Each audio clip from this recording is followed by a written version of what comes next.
Ms. Luna from Florida. Mayor Wu, does the Boston Trust Act restrict communication with federal immigration authorities regarding individuals' immigration status, yes or no? We do not collect immigration status in law enforcement. I'd just like to point out, and Mr. Chairman, if I could enter the Boston Trust Act into the record. Mr. Chairman. Without objection, so ordered. Thank you. On page, or let's see, section 4AA, a law enforcement official and employment of the city department, agency, or commission shall not, and then A, inquire of an individual on his or her immigration status. Under Title 8, U.S. Code subsection 1373 stipulates that local governments cannot prohibit or restrict communication with federal immigration authorities regarding individuals' immigration status, so your enforcement of this act is in direct violation of that statute. Can you please confirm? That is not Thank the you, truth. ma'am. That's a U.S. code. I don't know about you, but U.S. code does not lie. We do not ask about Mayor immigration Johnson, I'm not status, and that is talking to you what anymore. makes us Next safe as a question, city. Mayor Johnston, you said in your testimony that the first step you took after illegal aliens arrived was to provide them with housing. Is that correct, yes or no? Folks that were on the streets freezing to death, we gave access to shelter. Yes, we did. Thank you. Not to be rude here, but you have a good understanding of what the definition of harboring is, correct? I do. Okay. For those that might not, harboring means to knowingly or recklessly provide shelter or place to stay for an illegal alien. And according to Title 8 of U.S. Code subsection 1324, that is also a federal crime. Just to be clear, did you also say that you would be willing to go to jail to stop deportation efforts? I did say that I'd be willing to stand up for all of our residents, and the context was that was the point at which the administration was threatening to deploy the U.S. military to streets of our cities to Okay. pull kids out of schools and churches, Thank so we you. were worried about that. Thank you, Mr. Johnson. Mr. Chairman, I'd like to enter into the record an article from CBS. Without objection, so ordered. Thank you. In this, it says, Johnson said earlier this week that he's willing to use civil disobedience and, if necessary, going to jail to stop deportations. My final question would be for you, Mr. Mayor Johnson. Do you believe that Chicago's welcoming city ordinance encourages illegal aliens to enter the United States, specifically into Chicago, yes or no? No. Okay. So you don't believe that banning the transfer of individuals into ICE custody for the purpose of civil immigration enforcement encourages illegal immigration into Chicago?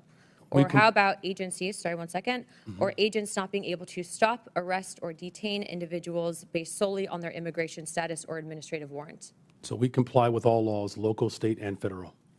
To me, after this line of questioning, it's very clear that these policies that you have all implicated are active and alive and well in your cities, are in direct violation with U.S. Title 8 Code subsection 1324, and is a federal offense. But you all speak about a broken immigration system, and yet here you guys are aiding and abetting in that entire process. I want to be very clear about something. Open border policies, which is something that you guys are talking about, hurts people on both sides, meaning the people that are coming here illegally and then American citizens as well. I do not think you guys are bad people, but I think that you are ideologically misled, which is why, unfortunately, based on your responses, I'm all going to be criminally referring you to the Department of Justice for investigation. And as soon as I leave here, these will be going over to Pam Bondi. I'm not doing that in an effort to bully you guys, but I do believe that your policies are hurting the American people, and you can make that known with the evidence that you can present to the Department of Justice. But if you guys continue doing what you're doing, you're not going to help anyone. You're going to hurt more people, and that's exactly why I'm tired of it. The American people are tired of it. And Chairman, I yield my time. Would you yield your last minute? Yes, sir. Mayor Adams, you were one of the first mayors in what the media refers to as a blue city, typically, that came out and raised concerns about the influx of illegals pouring into the city of New York.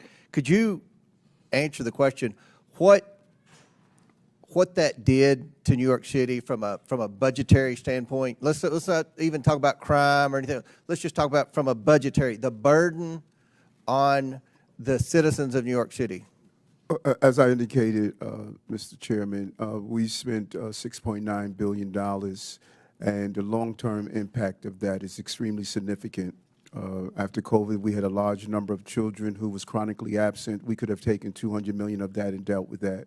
We have a real mental health crisis in our city. We could have spent hundreds of millions of dollars on that. And so the long-term impact of spending $6.9 billion is going to have serious ramification on the future of New York City. So it's more than just what happened last year or this year. It is what is going to impact us long term. And I think that's one of the purposes of this hearing, to talk about the consequences from cities that have huge illegal alien